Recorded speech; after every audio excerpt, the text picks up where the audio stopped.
So what's something that makes you mad? People. People not being considerate. Yeah, because people will call me, not so much family members, but some family members will, but it's like people don't consider the fact that I am a hairstylist, but I'm also a praise team member, a dancer at the church, and an adjutant at my church as well. And it's like, and that I also have a 3-year-old. So it's like that I'm caring for. Be considerate of that. Be considerate of my time. Be considerate of when you call me. People don't take none of that. Some people don't take that into consideration much. So people being inconsiderate, it bugs me. So what's your favorite thing about what you do? Like the lifestyle, like maybe when you see that you've done somebody's hair and they post it on Snapchat and people shout you out. The kids, now the adults' reaction, they be priceless because it's a grown person and you're like, you are that excited about your hair. Oh my God, I did that. Go me. But those kids, because the babies give you a hard time sometimes.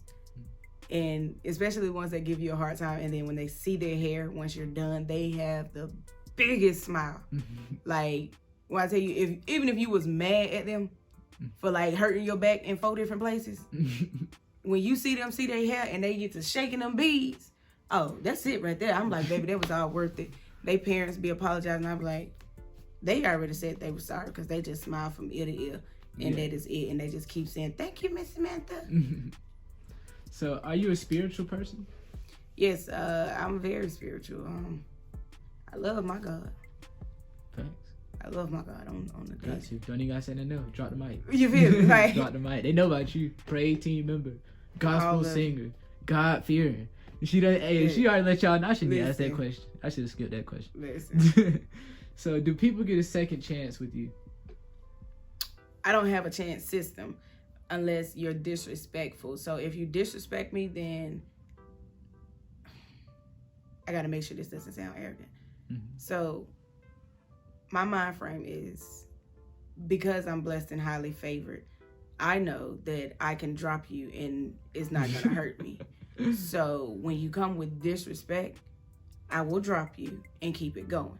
I don't have no other words for you. And even if you are the highest paying customer client that I have, when I drop you, God is going to provide 3 more of you. So I don't really stress it because I'm just like, I'm not going to hurt. But I promise you'll think about what you did.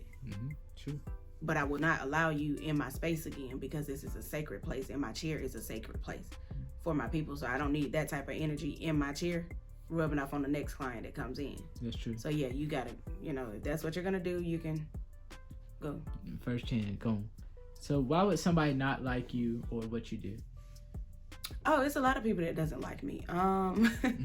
They don't like me because I am legitly getting this out of the mud. I don't do big promotions on social media.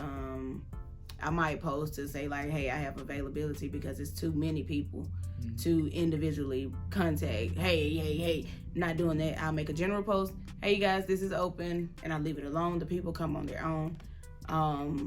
And so because other people have to constantly like tell people that they do hair or constantly post that they're doing hair and everything like that, and I don't, it's a hating thing. Yeah. So it's like, you can't hate me because of my blessings. I don't know what to tell you. Know God for yourself. He'll work it out for you. That goes into my next question. What do you want your haters to know? Because they watching the video. Try Jesus. He'll work it out. Try Jesus. If you try Jesus, he will work it out for you. He worked it out for me. Like, I don't know what else to tell them. Be patient. Learn some patience. Treat people how you want to be treated. Like, that's what I do. I treat every customer how I would. I always put myself in the chair.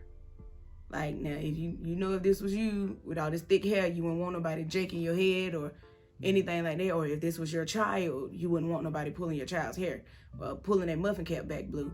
You wouldn't want all the bumps. Treat them how you want to be treated. Put yourself in their position. So what are some milestones that you passed in your career or some milestones that you have in the future? I I went back to school. I gave my 1,500 hours, and I stayed. That was the biggest part. So hitting that milestone to go back to school and going back to take the state board test and everything, it was like, okay, cool, whatever. Something I have not hit yet would be just not so much exposing my brand, but actually branding it. Because it is branded, but I have to actually, I haven't put no logos up. That's what I meant by they're doing everything. Yeah. And I'm doing nothing. I got an Instagram. Like natural talent versus hard work. That part. Yeah.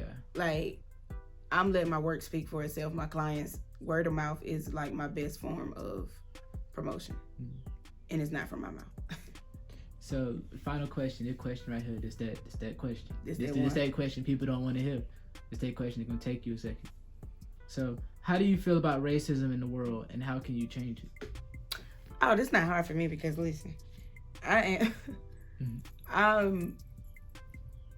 I'm one of those where I'm like, they did what they did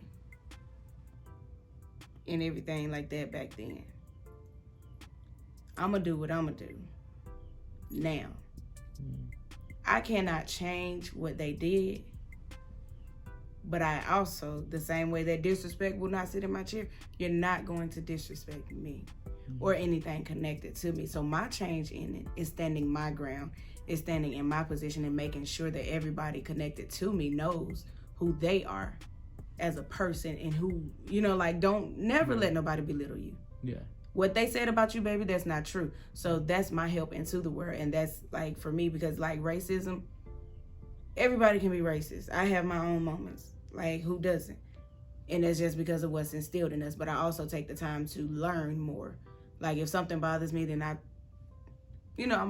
try to find a person of that culture to get a better understanding of it before I just decide I don't like it. Mm-hmm. So I make sure that my people from my neighborhood or my neck of the woods understand, hey, baby, we Black and we proud and we are the strongest and we are the best.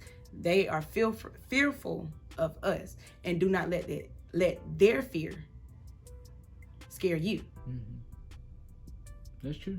They are more scared of you than you are of them. Exactly. And that is what I instill into every person of my family. Like, that's the biggest thing for me, because if you really look at it, it's only out of fear. They put us in chains. Why? Because they knew they could not get us any other way. They put us in chains, and then they broke us mentally by holding us hostage in boxes and stuff to mentally break people, because our mind was too strong and they knew it. And now that everybody is reading books, because they say you don't want a Black person to know something, put it in writing.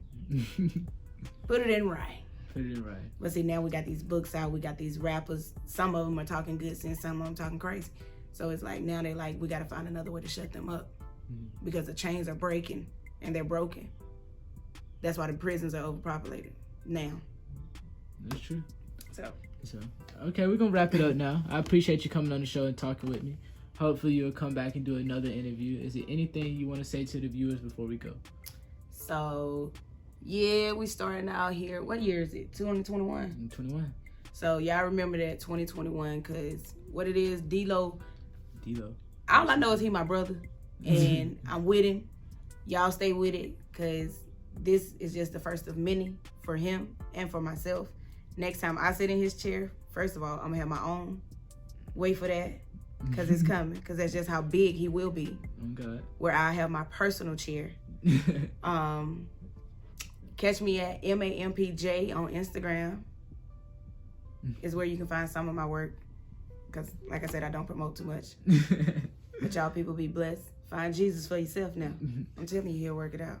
Y'all remember to subscribe. Tune into my Instagram for early access snippets and behind the scenes on my TikTok. Links in the description. Okay, we're going to slide until next time. We out.